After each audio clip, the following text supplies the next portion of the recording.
RPM bridge YouTube channel में आप सभी का बहुत बहुत स्वागत है। चलिए एक नई श्रृंखला के साथ आप सभी लोग जल्दी से जुड़ जाइए। मैं आपके सामने उपस्थित हूं। आज की जो श्रृंखला है, जो हमारी एवरग्रीन श्रृंखला चल रही, जिनमें हमें 1000 क्वेश्चनों को कंप्लीट करना है, मोस्ट एग्जाम फेवरेट क्वेश्चनों को कंप्लीट करना है 30-30 के फॉर्मेट में। तो ये उसी का पार्ट 3 है। बहुत ही इंपॉर्टेंट श्रृंखला। यहाँ भी सारे वही क्वेश्चन हैं जो कहीं ना कहीं एग्जाम में पूछे गए क्वेश्चन हैं। तो बिल्कुल वीडियो के अंत तक आपको बने रहना है, क्वेश्चन को समझते हुए याद करते हुए चलना है। तो चलिए श्रृंखला की शुरुआत करते हैं, लेकिन उससे पहले जो भी हमारे यूट्यूब चैनल पर नए हैं तो प्लीज़ चैनल को सब्सक्राइब कर लीजिएगा और साथ ही बेल आइकन को प्रेस कर लीजिएगा। चलिए बिना देरी किए हुए श्रृंखला की शुरुआत करते हैं। श्रृंखला का जो पहला क्वेश्चन है प्यारे साथियों, निम्नलिखित में से चित्रकला के क्षेत्र में कौन प्रसिद्ध हैं। तो आपको बताना है कि चित्रकला के क्षेत्र में कौन प्रसिद्ध हैं। परवीन सुल्ताना, प्रोफेसर टी.एन. कृष्णन, या फिर राम किंकर, या फिर राजा रवि वर्मा। तो प्यारे साथियों, चित्रकला के क्षेत्र में जो प्रसिद्ध हैं वो हैं आपके राजा रवि वर्मा। तो क्वेश्चन नंबर फर्स्ट का राइट आंसर हो जाएगा प्यारे साथियों ऑप्शन नंबर चौथा, राजा रवि वर्मा। चलिए क्वेश्चन नंबर दूसरा, भारत का सबसे प्राचीनतम संगीत यंत्र कौन सा है। तो आपको बताना है। पिछला क्वेश्चन नंबर फर्स्ट आपके सीपीयू के एग्जाम में पूछा गया, ये भी आपके सीपीयू और सीजीएल दोनों एग्जाम में पूछा गया है कि भारत का सबसे प्राचीनतम संगीत यंत्र कौन सा है। तो प्यारे साथियों, सबसे पुराना जो है, सबसे प्राचीन है वो आपका वीणा है। तो क्वेश्चन नंबर 2 का राइट आंसर हो जाएगा ऑप्शन नंबर सी, यानी कि तीसरा। चलिए आगे बढ़ते हैं। क्वेश्चन नंबर 3, निम्नलिखित में से कौन मूर्तिकला के क्षेत्र में सुविख्यात हैं। तो आपको बताना है कि मूर्तिकला के क्षेत्र में कौन फेमस है। मंजीत बाबा, या सरोज वैद्यनाथन, या फिर राम किंकर, या फिर राजा रवि वर्मा। तो प्यारे साथियों, मूर्तिकला के क्षेत्र में जो हैं वो आपके कौन हैं, राम किंकर हैं। तो क्वेश्चन नंबर 3 का राइट आंसर हो जाएगा ऑप्शन नंबर सी, राम किंकर। चलिए अगला क्वेश्चन नंबर 4, हमारा राष्ट्रीय चिन्ह के नीचे आदर्श वाक्य क्या है। तो ये बताना है आपको कि हमारा जो राष्ट्रीय चिन्ह है उसके नीचे जो आदर्श वाक्य लिखा है वो क्या है। सत्यम शिवम, या सत्यम शिवम सुंदरम, या फिर सत्यमेव जयते, या फिर जय हिंद। तो प्यारे साथियों, वो हमारा आदर्श वाक्य क्या है, सत्यमेव जयते। तो क्वेश्चन नंबर 4 का राइट आंसर हो जाएगा ऑप्शन नंबर सी। आगे बढ़ते हैं। स्ट्रीपटीज कलाकार कहाँ काम करते हैं। तो आपको बताना है कि स्ट्रीपटीज जो कलाकार हैं वो कहाँ पर काम करते हैं। कैबरे में, फिल्मों में, सर्कस में, या नाटकों में। तो प्यारे साथियों, वो काम करते हैं। आपका ऑप्शन नंबर ए इस प्रश्न का बिल्कुल सही उत्तर हो जाएगा। तो क्वेश्चन नंबर 5 का जो राइट आंसर होगा वो ऑप्शन नंबर पहला। आगे बढ़ते हैं। हंस दमयंती नामक श्रेष्ठ कृति किसके द्वारा रंग चित्र है। तो आपको बताना है कि हंस दमयंती नामक श्रेष्ठ कृति जो है वो किसके द्वारा रंग चित्रित है। अंजोली एला मेनन, या अविंद्रनाथ टैगोर, या फिर अमृता शेरगिल, या फिर राजा रवि वर्मा। तो आपको बताना है क्वेश्चन नंबर 6 का सही उत्तर क्या होगा। चलिए मिलवाते हैं क्वेश्चन नंबर 6 के राइट आंसर से। तो इनका जो राइट आंसर है प्यारे साथियों वो ऑप्शन नंबर चौथा, यानी कि राजा रवि वर्मा। तो क्वेश्चन नंबर 6 का जो राइट आंसर होगा वो ऑप्शन नंबर चौथा आपका राइट आंसर हो जाएगा। चलिए क्वेश्चन नंबर 7 से मिलवाते हैं। संसार में बुद्ध की सबसे बड़ी कृति एक आत्मीय प्रतिमा कहाँ स्थापित की गई। तो आपको बताना है कि बुद्ध की जो सबसे बड़ी कृति है, रचना है एक आत्मीय, वो प्रतिमा कहाँ पर स्थापित की गई है। बामियान में, हैदराबाद में, कैंडी में, या फिर लहासा में। तो प्यारे साथियों, वो आपकी स्थापित की गई है प्रतिमा हैदराबाद में।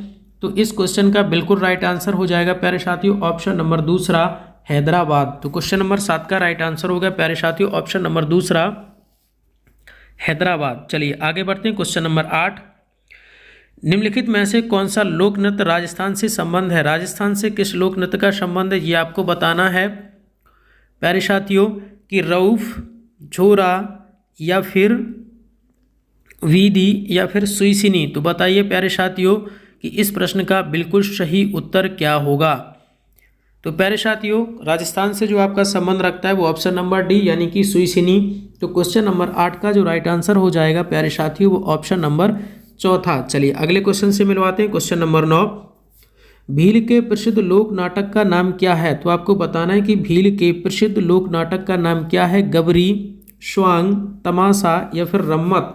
तो प्यारे साथियों इस प्रश्न का बिल्कुल सही उत्तर हो जाएगा आपका ऑप्शन नंबर ए गबरी। इंपॉर्टेंट क्वेश्चन है, पूछा गया एमटीएस में 10+2 में। तो आपको याद रखना है कि भील के प्रसिद्ध लोक नाटक का नाम क्या है, तो वो गबरी है। तो क्वेश्चन नंबर 9 का जो राइट आंसर बनेगा प्यारे साथियों वो ऑप्शन नंबर पहला। चलिए क्वेश्चन नंबर 10, करगम कहाँ का लोक नृत्य है? तो आपको बताना है कि जो करगम है वो कहाँ का लोक नृत्य है, तमिलनाडु का, आंध्र प्रदेश का, कर्नाटक का या फिर केरल का। तो प्यारे साथियों क्वेश्चन नंबर 10 का जो राइट आंसर होगा वो ऑप्शन नंबर दूसरा होगा, तमिलनाडु।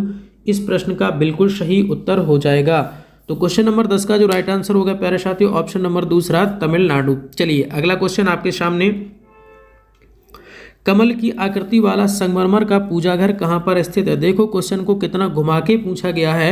अगर हम आपसे डायरेक्ट कह दें कि लोटस टेम्पल कहाँ है तो आप तुरंत आंसर कर देंगे दिल्ली। तो ये वही क्वेश्चन है, लेकिन क्वेश्चन पूछने का तरीका देखिए कि कमल की आकृति वाला संगमरमर का पूजा घर कहाँ स्थित है। तो प्यारे साथियों कुल मिला के हमसे ये पूछा जा रहा है कि लोटस टेम्पल कहाँ है। तो प्यारे साथियों जो लोटस टेम्पल है वो आपका दिल्ली में है। तो क्वेश्चन नंबर 11 का जो राइट आंसर हो जाएगा वो ऑप्शन नंबर तीसरा। चलिए आगे बढ़ते हैं। क्वेश्चन नंबर 12, तबल चांगली किस राज्य के लोक नृत्य का रूप है? तो आपको बताना है कि तबल चौंगली किस राज्य के लोक नृत्य का रूप है, पश्चिम बंगाल, असम, आंध्र प्रदेश या फिर महाराष्ट्र। तो प्यारे साथियों तो तबल चांगली है वो आपका असम से संबंध रखता है। तो क्वेश्चन नंबर 12 का जो राइट आंसर हो जाएगा वो प्यारे साथियों आपका हो जाएगा ऑप्शन नंबर दूसरा, यानी कि असम। चलिए अगला क्वेश्चन आपके सामने है, क्वेश्चन नंबर 13, गुरु गोपनीय प्रतिपादक थे। गुरु गोपनीय जो है वो प्रतिपादक थे किसके? कथक के, कथकली के, कुचिपुड़ी के या फिर भरतनाट्यम के। तो प्यारे साथियों गुरु गोपीनाथ जो है वो आपके रिलेशन रखते हैं, उनका रिलेशन जो है वो कथकली से है। तो क्वेश्चन नंबर 13 का जो राइट आंसर होगा वो ऑप्शन नंबर दूसरा, कथकली। क्वेश्चन नंबर 14, नौटंकी इनमें से किस राज्य का लोक नृत्य है? प्यारे साथियों तो ये तो बहुत ही इंपॉर्टेंट क्वेश्चन है, एफसीआई में पूछा गया क्वेश्चन है। तो नौटंकी जो रिलेशन रखती है प्यारे साथियों वो उत्तर प्रदेश से है, इसमें तो कोई शंका नहीं है। क्वेश्चन नंबर 14 का जो राइट आंसर हो जाएगा प्यारे साथियों अपना प्रदेश उत्तर प्रदेश। चलिए आगे बढ़ते हैं। भारत में रंगीन टीवी का प्रसारण कब हुआ? तो प्यारे साथियों भारत में जो रंगीन टीवी का प्रसारण हुआ पहली बार तो आपको बताना 1980 में, 1981 में, 1982 में या फिर 1984 में। तो प्यारे साथियों रंगीन टीवी का प्रसारण पहली बार जो हुआ है वो 1982 याद रखना है। तो क्वेश्चन नंबर 15 का जो राइट आंसर हो जाएगा प्यारे साथियों ऑप्शन नंबर सी, 1982। चलिए क्वेश्चन नंबर 16, निम्नलिखित में से कौन सा लोक नृत्य जम्मू और कश्मीर से संबंधित है? जम्मू और कश्मीर से कौन सा लोक नृत्य संबंधित है ये आपसे क्वेश्चन में पूछा गया है। झोरा, बिदी या फिर रौफ या फिर सुईसुनी। तो प्यारे साथियों सुईसुनी तो था आपका कहाँ से? राजस्थान से।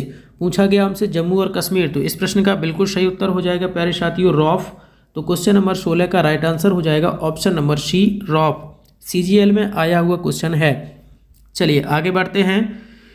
निम्न वार्षिक सांस्कृतिक उत्सवों में से मध्य प्रदेश में कौन सा नहीं मनाया जाता है? तो प्यारे साथियों आपको बताना है कि मध्य प्रदेश में कौन सा नहीं मनाया जाता है। मारवाड़ उत्सव, तानसेन संगीत उत्सव। तो प्यारे साथियों तानसेन संगीत उत्सव तो एमपी में बहुत धूमधाम से मनाया जाता है। उस्ताद अलाउद्दीन उत्सव ये भी मनाया जाता है। कालिदास सम्मान बिल्कुल मनाया जाता है। मारवाड़ उत्सव जो है प्यारे साथियों ये आपका राजस्थान का है, ये मध्य प्रदेश का नहीं है। तो क्वेश्चन नंबर 17 का जो राइट आंसर हो जाएगा वो ऑप्शन नंबर पहला, कि मारवाड़ का जो संबंध है वो राजस्थान से है ना कि मध्य प्रदेश से। तो मध्य प्रदेश में कौन नहीं होता है प्यारे साथियों? मारवाड़। बाकी ऑप्शन नंबर दूसरा, तीसरा, चौथा ये सारे के सारे मध्य प्रदेश में बड़ी धूमधाम से मनाए जाते हैं। क्वेश्चन नंबर 18, निम्न में से कौन सा लोक जनजाति नृत्य उत्तर प्रदेश से संबंध है? तो आपको बताना है कि निम्नलिखित में से कौन सा लोक जनजाति नृत्य उत्तर प्रदेश से संबंधित है। वीधी, सौरा, तमाशा या फिर रौफ। तो प्यारे साथियों अभी हमने सीखा था सुईसुनी जो था वो राजस्थान का था। रौफ था प्यारे साथियों वो जम्मू कश्मीर का था। अब हमसे पूछा गया है उत्तर प्रदेश का। तो प्यारे साथियों उत्तर प्रदेश का जो है वो आपका होगा सौरा। तो क्वेश्चन नंबर 18 का जो राइट आंसर होगा प्यारे साथियों ऑप्शन नंबर दूसरा। चलिए आगे मिलते हैं क्वेश्चन नंबर 19 से। सत्रिया नृत्य किस राज्य से संबंधित है? तो आपको बताना है कि जो सत्रिया नृत्य है वो किस राज्य से संबंध रखता है, ये आपसे क्वेश्चन में पूछा गया है। तो जल्दी से बताइए प्यारे साथियों। कि इस प्रश्न का बिल्कुल सही उत्तर क्या होगा। तो विकल्प आपके सामने है असम, कर्नाटक, गुजरात या फिर त्रिपुरा।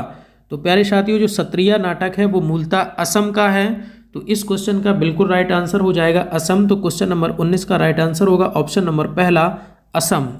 चलिए आगे बढ़ते हैं। क्वेश्चन नंबर 20, पटेटी किसका त्यौहार है? ये आपको बताना है प्यारे साथियों की जो पटेटी है वो किसका त्यौहार है। ये आपसे क्वेश्चन में पूछा गया, पारसियों का, जैन का, सिख का या फिर बौद्ध का। तो प्यारे साथियों, जो पटेटी त्यौहार है वो पारसियों का है, तो इस क्वेश्चन का राइट आंसर हो जाएगा ऑप्शन नंबर पहला पारसी। तो क्वेश्चन नंबर 20 का जो राइट आंसर होगा ऑप्शन नंबर पहला। चलिए आगे बढ़ते हैं। क्वेश्चन नंबर 21, आधुनिक हिंदी साहित्य का अग्रिम साहित्यकार कौन है? तो आपको बताना है कि आधुनिक हिंदी साहित्य का अग्रणी साहित्यकार कौन सा है। श्रीनिवास दास, मुंशी प्रेमचंद, देवकी नंदन खत्री या फिर भारतेंदु हरिश्चंद्र। तो प्यारे साथियों, क्वेश्चन नंबर 21 का जो राइट आंसर होगा वो भारतेंदु हरिश्चंद्र होंगे। इस प्रश्न का बिल्कुल सही उत्तर हो जाएगा प्यारे साथियों आपका भारतेंदु हरिश्चंद्र।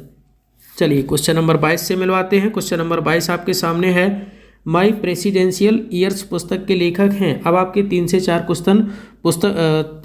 क्वेश्चन जो हैं वो पुस्तक से रिलेटेड हैं, लेखक से रिलेटेड हैं, बहुत ही इंपॉर्टेंट है, ध्यान से समझिएगा और आंसर याद रखिएगा कि माई प्रेसिडेंशियल ईयर्स पुस्तक के लेखक हैं कौन। डॉक्टर शंकर दयाल शर्मा या फिर डॉक्टर एस राधाकृष्णन या फिर आर वेंकटरमण या फिर डॉक्टर राजेंद्र प्रसाद। तो प्यारे साथियों, माई प्रेसिडेंशियल ईयर्स पुस्तक के जो लेखक हैं वो आर वेंकटरमण हैं। तो क्वेश्चन नंबर 22 का ऑप्शन नंबर 3 इस प्रश्न का बिल्कुल सही उत्तर हो जाएगा प्यारे साथियों, ऑप्शन नंबर 3 आर वेंकटरमण। तो क्वेश्चन नंबर 22 का जो प्यारे साथियों राइट आंसर होगा ऑप्शन नंबर 3। चलिए आगे बढ़ते हैं। The state of the nation पुस्तक के लेखक कौन है? फॉली एस नरीमन या फिर मार्क टुली या फिर विनोद मेहता या फिर कुलदीप नायर। तो आपको बताना है प्यारे साथियों क्वेश्चन नंबर 23 का राइट आंसर क्या होगा। तो प्यारे साथियों, क्वेश्चन नंबर 23 का जो राइट आंसर होगा वो आपके होंगे एस नरीमन, ऑप्शन नंबर पहला। तो ये आपको याद रखना, ये इंपॉर्टेंट बुकें हैं, इनको आपको याद रखना है। तो क्वेश्चन नंबर 23 का राइट आंसर हो गया प्यारे साथियों एस नरीमन। चलिए क्वेश्चन नंबर 24 आपके सामने, एक अज्ञात भारतीय की आत्मकथा किसने लिखी? तो आपको बताना है कि एक अज्ञात भारतीय की आत्मकथा जो है वो किसके द्वारा लिखी गई है। आर के नारायण, नीरज सिंह चौधरी या फिर आर के लक्ष्मण या फिर राजमोहन गांधी। तो आपको बताना है कि एक अज्ञात भारतीय की आत्मकथा को किसने लिखा है। तो प्यारे साथियों, वो लिखी गई है किसके द्वारा? नीरज सिंह चौधरी के द्वारा। तो क्वेश्चन नंबर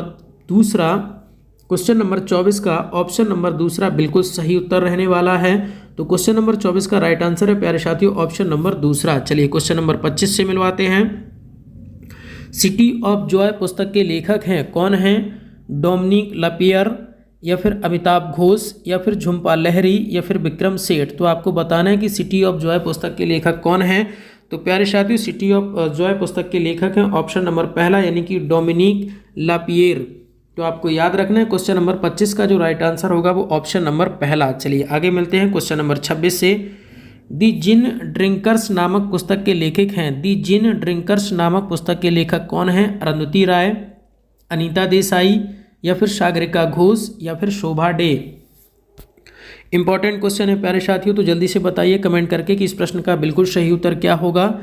चलिए मिलवाते हैं प्रश्न के सही उत्तर से। इस प्रश्न का बिल्कुल सही उत्तर हो जाएगा प्यारे साथियों आपका ऑप्शन नंबर 3 सागरिका घोष। तो क्वेश्चन नंबर 26 का राइट आंसर होगा ऑप्शन नंबर सी। आगे बढ़ते हैं क्वेश्चन नंबर 27। एनिमल फॉर्म नामक पुस्तक के लेखक कौन हैं? तो आपको बताना है कि एनिमल फॉर्म नामक पुस्तक के जो लेखक हैं वो कौन हैं? जॉर्ज ओरवेल या फिर लियो टॉल्स्टॉय या फिर जॉन ड्राइडेन या फिर एस.एम. अली। तो जल्दी से बताइए प्यारे साथियों इस प्रश्न का सही उत्तर क्या होगा। तो चलिए मिलवाते हैं प्रश्न के सही उत्तर से। इस प्रश्न का बिल्कुल सही उत्तर हो जाएगा प्यारे साथियों ऑप्शन नंबर 2 जॉर्ज ऑरवेल। तो क्वेश्चन नंबर 27 का जो सही आंसर रहने वाला है वो ऑप्शन नंबर 2। चलिए क्वेश्चन नंबर 28 से मिलवाते हैं। प्रसिद्ध उपन्यास प्राइड एंड प्रेजुडिस किसने लिखा था? प्रसिद्ध उपन्यास प्राइड एंड प्रेजुडिस PAP किसने लिखा था? ये आपसे पूछा गया। Jain Austin, George Eliot, Leo Tolstoy या फिर चार्ल्स डिकेंस। तो आपको बताना है इस प्रश्न का बिल्कुल सही उत्तर क्या होगा। तो प्यारे साथियों बहुत ही महत्वपूर्ण बुक है ये, तो आपको याद रखना है, बहुत ही महत्वपूर्ण उपन्यास है। तो ये जो लिखा गया है वो जैन ऑस्टिन के द्वारा। तो क्वेश्चन नंबर 28 का राइट आंसर हो जाएगा ऑप्शन नंबर पहला। चलिए question number 29, the place of civilisation पुस्तक के लेखक कौन हैं? द प्लेस ऑफ सिविलाइजेशन पुस्तक के लेखक कौन हैं?